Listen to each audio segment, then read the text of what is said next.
अपने शब्दों में लिखिए। तो दीन दशा मतलब होता है सुदामा की उस समय की स्थिति को देखकर कृष्ण जी की क्या मनोदशा हुई है। तो उसके आंसर देखते हैं। सुदामा की दीन दशा को देखकर दुख के कारण श्री कृष्ण की आंखों से अश्रुधारा बहने लगी।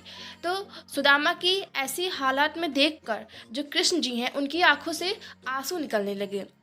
उन्होंने सुदामा के पैर को धुलने के लिए पानी मंगवाया, परंतु उनकी आंखों से इतनी आंसू की धाराएं बह रही थी कि उन्हीं आंसुओं के धाराओं से ही सुदामा के जो पैर हैं वो साफ हो गए, धुल गए। सेकंड क्वेश्चन देखते हैं।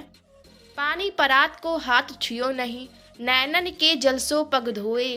पंक्ति में वर्णित भाव का वर्णन अपने शब्दों में कीजिए।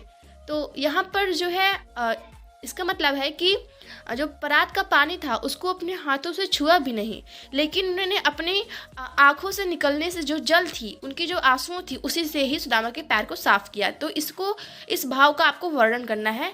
तो प्रस्तुत दोहे में यह कहा गया है कि श्री कृष्ण ने अपने बाल शक्कर सुदामा के आगमन पर उनके पैरों को धोने के लिए परात में पानी मंगवाया, परंतु सुदामा की दुर्दशा देखकर उनको इतना कष्ट हुआ कि आंसुओं से ही सुदामा के पैर धुल गए, अर्थात परात में लाया गया जल व्यर्थ हो गया। उन्होंने अपने आंसुओं से निकलने वाले जल से सुदामा के पैर को साफ किया, और जो है जो परात में जो पानी मंगवाया था उन्होंने उसका यूज़ ही नहीं किया, उसका प्रयोग भी नहीं किया, तो वो जो जल था वो व्यर्थ में चला गया। नेक्स्ट क्वेश्चन देखते हैं। चोरी की बान में हो जो प्रवीणे। तो उपयुक्त पंक्ति कौन किससे कह रहा है?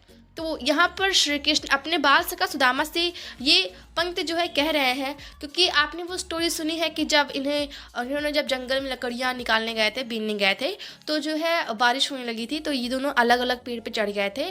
तो सुदामा ने जो है सारे चने केले खा लिए थे और श्री कृष्ण को दिया भी नहीं था। तो उसी बात को जो श्री कृष्ण है वो सुदामा को लेकर टॉन्ट कर रहे हैं। तो नेक्स्ट है, इस उपालंब शिकायत के पीछे कौन सी पौराणिक कथा है? तो जो मैंने कथा आपको बताई है वही कथा है, देखते हैं। जब श्री कृष्ण और सुदामा आश्रम में अपनी अपनी शिक्षा ग्रहण कर रहे थे, उस समय एक दिन वे जंगल में लकड़ियां एकत्र करने जाते हैं। तो गुरु माता ने उन्हें रास्ते में खाने के लिए चने दिए थे। तो सुदामा श्री कृष्ण को बिना बताए चोरी से चने खा लेते हैं। तो उसी चोरी की तुलना करते हुए श्री कृष्ण सुदामा को दोष दे रहे हैं। तो नेक्स्ट क्वेश्चन देखते हैं। द्वारका से खाली हाथ लौटते समय सुदामा मार्ग में क्या क्या सोचते जा रहे थे? वहाँ श्री कृष्ण के व्यवहार से क्यों खींच रहे थे? सुदामा के मन की दुविधा को अपने शब्दों में प्रकट कीजिए। तो जो सुदामा है वो बहुत ही गरीब थे, तो उनकी पत्नी ने उनसे बोला कि आप हम सब इतने निर्धन हैं, आपके मित्र जो हैं इतने ज़्यादा अमीर हैं, तो आप वो तो द्वारका के राजा हैं, तो आप उनसे सहायता क्यों नहीं मांगते? तो वो सहायता मांगने गए थे, पर श्री कृष्ण ने जो है उन्हें खाली हाथ लौटा दिया। वही सुदामा जी सोच रहे हैं। तो इसका आंसर है, द्वारका से खाली हाथ लौटते समय सुदामा का मन बहुत दुखी था। वे कृष्ण द्वारा अपने प्रति किए गए व्यवहार के बारे में सोच रहे थे कि जब वे कृष्ण के पास पहुंचे तो कृष्ण ने आनंद पूर्वक उनका आतिथ्य सत्कार किया। क्या वह सब दिखावटी था? वे कृष्ण के व्यवहार से खींच रहे थे क्योंकि उन्हें आशा थी कि कृष्ण उनकी मदद जरूर करेंगे, उनकी दरिद्रता को दूर करेंगे, उन्हें धन दौलत को देकर उनको विदा करेंगे, परंतु कृष्ण ने उन्हें चोरी की उलाहना देकर खाली हाथ ही वापस भेज दिया। नेक्स्ट क्वेश्चन है, अपने गांव लौटकर जब सुदामा अपनी झोपड़ी नहीं खोज पाए तब उनके मन में क्या क्या विचार आए? तो कविता के आधार पर स्पष्ट कीजिए। तो सुदामा जब जो है द्वारका से अपने गांव की तरफ वापस लौट रहे हैं तो उन्हें अपनी झोपड़ी नज़र नहीं आती है। तो वो उनके मन में कौन कौन से विचार चल रहे हैं वो आपको यहाँ पर बताना है कविता के आधार पर। तो आंसर देखते हैं। अपने गांव लौटकर जब सुदामा अपनी झोपड़ी नहीं खोज पाए तब सुदामा के हृदय में यह भाव आए कि वह गलती से कहीं और तो नहीं पहुँच गए। उनकी जो टूटी फूटी झोपड़ी थी, परंतु अब वहाँ पर बड़े बड़े महल थे। वे पहले ही दुखी थे और अब तो वे अपने घर भी खो बैठे थे। तो इसी बात को सोचकर जो है सुदामा जो है और दुखी हो गए हैं। तो आंसर देखते हैं।